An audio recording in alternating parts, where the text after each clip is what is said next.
So we will have allies sharing the stories about how immigration affects them or how they see immigration. That says, let's welcome our first storyteller, Arlen Parsa.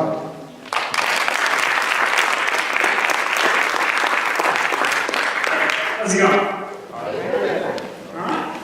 My name is Arlen, and I am not an immigrant. Growing up, I was not even a person who thought much about the U.S. immigration system. I think some of this has to do with the fact that I grew up in New Hampshire.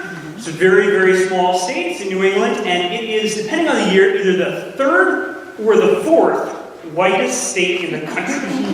All right, you have your number one state, Maine, the completely whitest.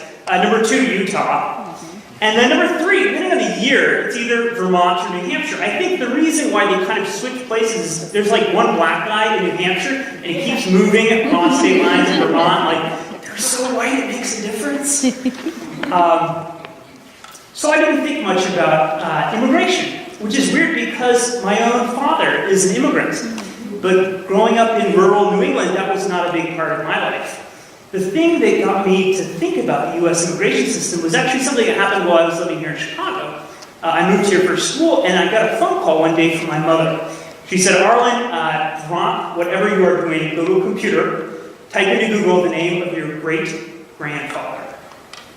So I had two questions. The first question was, what is the name of my great-grandfather? My mother told me Eustacio Rosales is his name. The second question was, how exactly do you spell that? So she told me, and I went to the computer. Now I have to tell you, I had always sort of been vaguely aware that my great-grandfather was an immigrant, and he maybe wrote music or something like that. In the same way that most people are sort of vaguely aware that there is such a thing as fat-free peanut butter. I'd never sort of seen much about it, didn't know how it worked. So I went to the computer and I typed in Eustacio Rosales, the name of my great-grandfather, and what stared back at me was something that shocked me. Because I had never heard the music that this immigrant composer ancestor of mine had written. In fact, nobody in my family had heard the music that this guy wrote, Eustacio Rosales. We knew he was a composer, had never heard the music. And yet there it was, right in the Google search results, was music that he had written. People had performed it 100 years later, and they were videotaping these performances and uploading them to YouTube. So I'm sitting there, I'm watching this, the first time I get to see some of this music that my ancestor wrote and performed on YouTube there. And as I'm watching, I'm thinking, well gosh, what about the rest of the music that this guy wrote, right? If this one song that he wrote 100 years ago was apparently good enough to be performed in the 21st century, what about all the other music that he wrote? I wonder if we could bring some of that music back too. So I did the totally normal thing that I'm sure anyone here would have done. I went to my aunt's basement, dug around in there, found a box full of sheet music, found an antique opera, and produced the show for a world premiere 8 years after it was written. That's what we call making a long story short.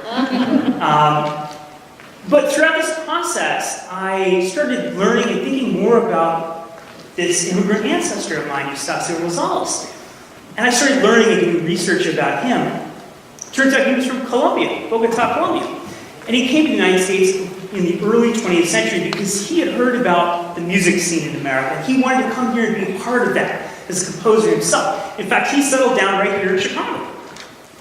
The more I learned little facts about him. Like he used to conduct an orchestra on LaSalle Street. That's the exact same street that I ended up working at here in Chicago. Which is kind of an interesting coincidence because neither of us are actually from Chicago. And I also learned a little bit about his life story. I learned that he met an American woman named Mary. When she came to him, she was looking for a musical expert to kind of transpose some sheet music that she had. She was going to use it for an audition for a concert the next day, and she needed somebody to change the key that it was in. So he did that and helped her out. And Mary went on her way. She went to the audition the next day, and there was the guy who was holding the audition and deciding who was going to be the singer in this concert. Same guy. I have to imagine that she probably got the part. And that was kind of the start of a cross-cultural romance. I actually have their marriage certificate right here. I'm going to read it to you. Certificate of marriage. This certifies that on the 31st day of October, in the year of our Lord 1911, Mr. Eustacio Rosales and Miss Mary Shaw were united in holy matrimony at Oak Park, according to the ordinance of God and laws in Illinois. Now that last part, the part about God and laws, especially the law part, that ended up being important to them a little bit later on. They didn't realize at the time. It turns out they were married in 1911. In 1907, a few years earlier, Congress had passed a law called the Expatriation Act of 1907.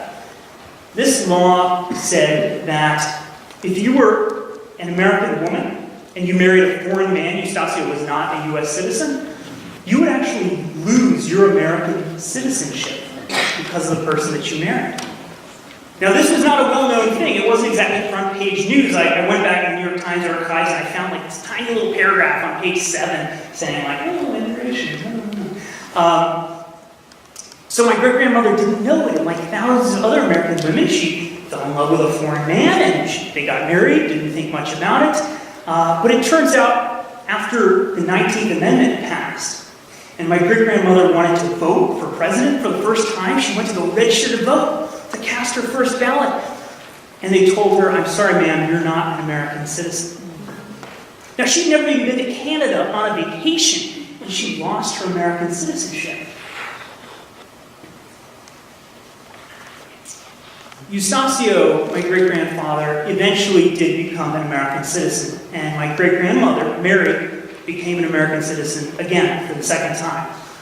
She did eventually get to vote, and Congress did eventually change that law. In fact, while I was putting on this long-lost opera that my great-grandfather had written, the U.S. Senate actually apologized to American women like Mary who lost their citizenship because of who they fell in love with and married.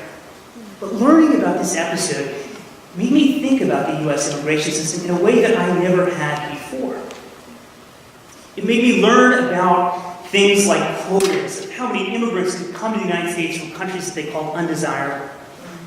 It made me learn about things like the Chinese Exclusion Act, which did basically what you would expect.